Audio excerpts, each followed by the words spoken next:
bukan ini kan happeningnya ya zamannya Pak Prabowo kita ngomongin geopolitik, bukan saudara.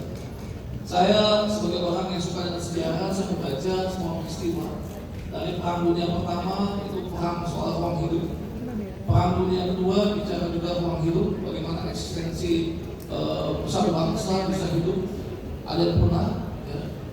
Kita bisa tahu kekhilafan Ottoman di Perang Dunia I pernah. Yang kedua di dalam Perang Dunia Kedua ada pemerintahan Jepang pernah, kemudian pemerintahan Yasudel Ultra nasionalis juga pernah, Nazi. Ya, kemudian kita memasuki Perang Dunia Kedua. Perang Dunia Kedua itu perang ideologis, tapi di dalamnya juga ada geopolitik. Ya, pada tahun 1957 itu ada geopolitik pertama dan penanganan di bangsa Indonesia. Ketika bangsa Indonesia berhasil menasionalisasi aset-aset Belanda, yaitu aset sel, yaitu dinasionalisasi pada tanggal 10 Desember 1957, ya, yang kemudian dijadikan hari lahir Pertamina. Ada sekelompok ya, tentara khususnya dari Angkatan Darat di bawah pimpinan Letkol Ibnu Stowo berhasil melakukan drilling pertama bagi Republik. Sekali lagi ya, 10 Desember yang kita peringati sebagai hari lahir Pertamina ditandai dengan pertama kalinya bangsa Indonesia melakukan drilling ya, dari lapangan sel. Ya, itu menggunakan yang namanya PT Pertamina, perusahaan minyak nasional. Isinya adalah tentara-tentara Indonesia yang berhasil melakukan nasionalisasi, menguasai. Karena bangsa itu, yaitu dalam hal ini bangsa Indonesia melihat bahwa yang namanya energi harus dikuasai oleh negara. Dan itu juga diimplementasi dari pasal 33. Bayangin, tentara yang tidak punya pengalaman, tentara yang tidak punya pendidikan dasar tentang drilling harus melakukan drilling dan berhasil. Kenapa? Karena ada semangat spirit kebangsaan yang kuat, ada spirit nasionalisme yang kuat, ada tujuan bahwa energi itu harus dikuasai oleh negara. Kemudian tahun 65 kita mengalami satu geopolitik yang luar biasa dengan proksi. Bagaimana ada satu partai yang bernama Partai Komunis Indonesia menjadi proksi asing yang tugasnya mengganggu, merusak, dan bahkan membuat serikat pekerja buruh menguasai ladang minyak di daerah Cepu. Daerah Cepu dikuasai, ingin diambil alih, tapi sekali lagi bahwa tahun 65 peristiwa G30 SPKI menggagalkan PKI melakukan banyak kudeta politik, kudeta ekonomi. Ya, kalau komunis menang, hari ini kita jadi etatisme. Ya, semua ladang-ladang dikuasai. Ya, dan kemudian tidak ada buat kemakmuran rakyat. Dan pada tahun 65 kita berhasil menang dan berhasil melepas PKI. Apa yang terjadi, saudara? Terjadilah penyatuan antara Pertamina dengan Pertamina. Perusahaan minyak negara dengan perusahaan minyak nasional bersatu, yang kemudian menggunakan nama yang pertama Pertamina. Kalau saya memulai dari Perang Dunia Pertama, kemudian ada Pertaminanya dan ada penguasanya.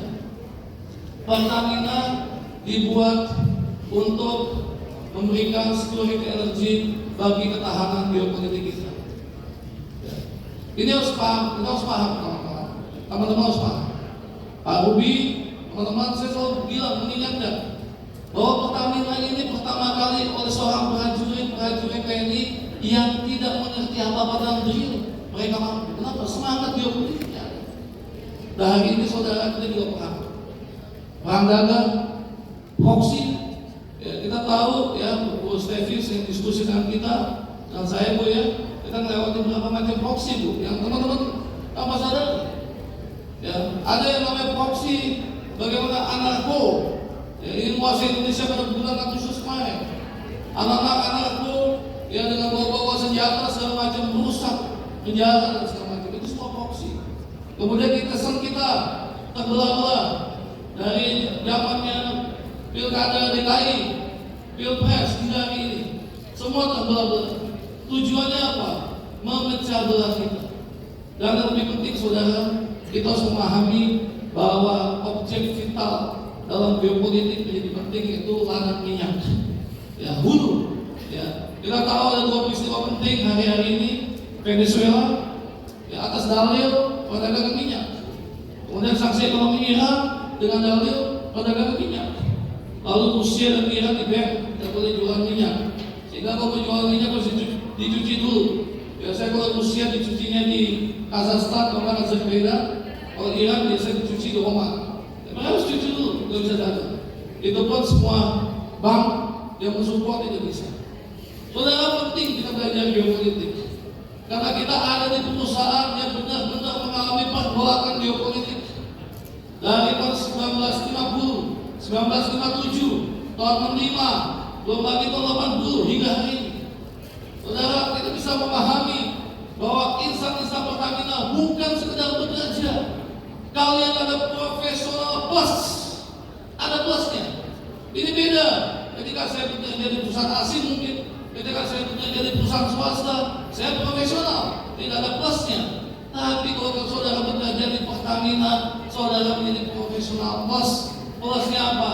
Kita ini adalah orang yang mau memastikan bahwa security energi akan selalu ada dan dipastikan menjadi energi dan tidak berdarah. Saudara, hari ini saya berdiskusi dengan Pak Arjamal, dengan Pak Yuri. Kenapa kita perlu ada TNI yang memberikan paparan? Saudara, bayangin nggak? Kalau seandainya 5 hari lagi kita perang, ya, 5 hari lagi kita perang. Kita tahu ketika lapangan kita ditembak, ketika JTB dihancurkan, apa harus kita lakukan? Untuk memastikan ada pasokan gas, untuk memastikan di Exxon itu mengalir aliran minyak. Kita harus bisa memastikan itu. Karena itu Pak Ruby dengan sangat rendah hati saya menyampaikan bahwa selain ini bukan seremonial, tapi juga kita perlu pelatihan khususnya di lapangan, bagaimana mengantisipasi jika perang itu terjadi. Saya sepintas agak kurang yakin kalau perang dalam waktu dekat. Itu juga tidak diyakini oleh banyak orang. Tapi melihat konsentrasi sekarang, ya, saya baru nonton Pak Ruby semalam, Perdana Menteri Ibrahim pidato di parlemen, dan saya baru dengar seumur umur seorang Perdana Menteri Malaysia mengatakan begini: kita punya hubungan diplomatik sama Indonesia sejak tahun 1974 dan baik-baik saja. Kalau bisa jangan diganggu. Ini memang normatif. Tapi pertanyaannya, kenapa seorang Perdana Menteri Malaysia tidak ada angin, tidak ada hujan menyampaikan ini? Pasti ada persoalan gejolak di dalam internalnya. Ya. Tadi ruang hidup. Biasanya kalau perang itu bukan sesama rumput atau bukan beda rumput. Kalau perang itu sesama rumput biasanya. Eropa itu perang itu satu rumput. Ya, ada 4 rumput lah di Eropa. Ada area Anglo-Saxon, ada Prancis Selatan, itu berbeda. Ya. Perang juga yang terjadi antara Amerika dan Inggris juga satu rumput.